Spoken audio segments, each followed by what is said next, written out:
Think of where he is and who he's playing for. PSG hadert mit dem Spielverlauf. Jetzt vor allem noch Rechnungen beglichen werden.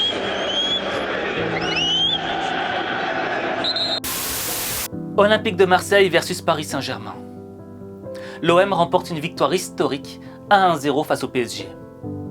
Alors certes, le match a été terni par une insulte raciste à l'encontre de Neymar. Mais cette insulte va nous aider à grandir. Elle va avoir un effet positif sur nous.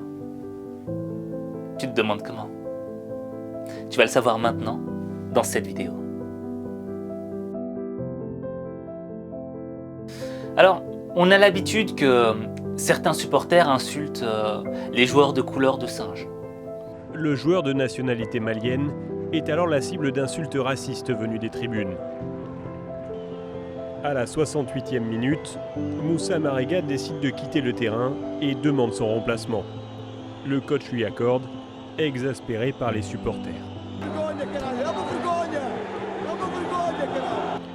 Marega dira ensuite: avec les insultes que je reçois, avec les cris de singe que je reçois, je ne pouvais pas continuer à jouer sur cette pelouse. Mais qu'un joueur d'une équipe adverse insulte un autre joueur de singe, c'est quand même grave, après toutes les campagnes antiracistes qu'il y a dans le foot. Et la réaction de Neymar à la fin du match OM-PSG, je la comprends tout à fait, cette réaction de rage. Moi, on me traite de singe, mais je prends ma chaussure et je la jette. D'ailleurs, je ne sais pas si ça te rappelle un épisode.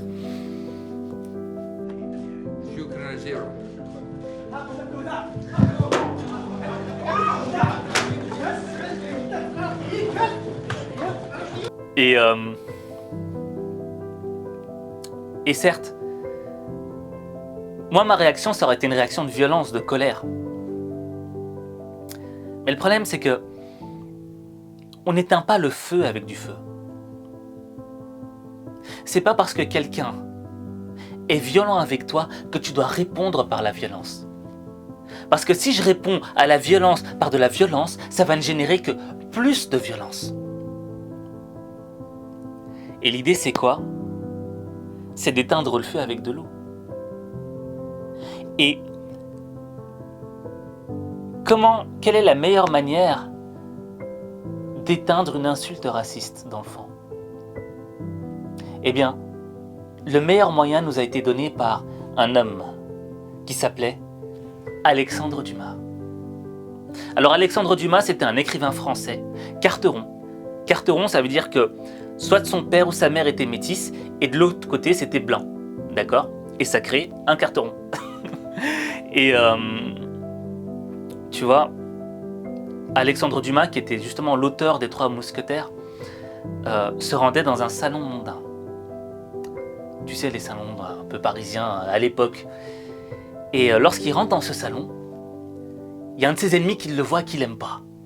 Un raciste. Et il se dit, ok, je vais parler des nègres.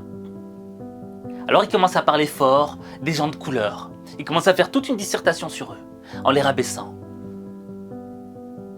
Mais Alexandre Dumas, lui, il réagit pas. On dirait qu'il s'en fout. Alors le mec parle encore plus fort. Il veut le faire réagir. Mais aucune réaction du côté d'Alexandre Dumas. Là, le mec, ça commence à bouillir en lui. Alors il se dit, je vais l'apostropher. Il va vers Alexandre Dumas et lui dit, mais mon cher ami,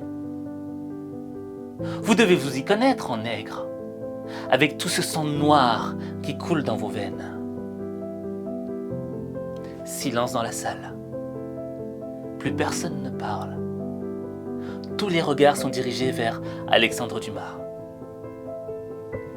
Alexandre Dumas semble impassible. Il n'est pas du tout énervé. Il tourne son regard vers l'homme et lui répond. Tout à fait, très cher. Je m'y connais sur le sujet. Mon père était un métis. Mon grand-père était un nègre. Et mon arrière-grand-père était un singe. Voyez-vous, très cher ami, ma famille commence là où la vôtre se termine.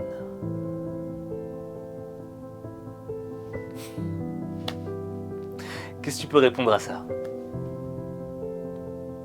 Ça, c'est le meilleur moyen d'éteindre une violence. C'est le meilleur moyen d'éteindre une insulte raciste. On répond à l'ignorance avec l'intelligence. Et dans ce monde, tu seras victime de racisme, quelle que soit ta couleur de peau. Tu vois, on va te dire sale nègre, on va te dire sale arabe, sale blanc, sale chinois, ce que tu veux. Quelle que soit ta couleur de peau, je te l'affirme, tu vas être victime de racisme dans ta vie.